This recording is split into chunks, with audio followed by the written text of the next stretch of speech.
কি খাচ্ছ তুমি? হ্যাঁ আবার পয়সা লেখা তার বিকালে দিয়ে দিয়ে ও সোনা দিয়ে দিয়ে তা আবার যদি তোর ওষুধ লেও আবার লে নি ওই ওষুধ সোনা গো 122 টাকা কি খাচ্ছ? তুমি কি চাউমিন খাচ্ছ? হ্যাঁ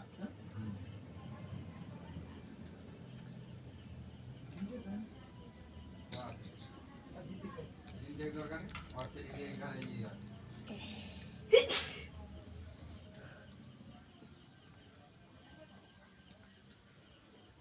তাকে কোনো ওষুধ পাওয়া যাবে এই খেতে হবে ঠিক ওই সাদা খাচ্ছে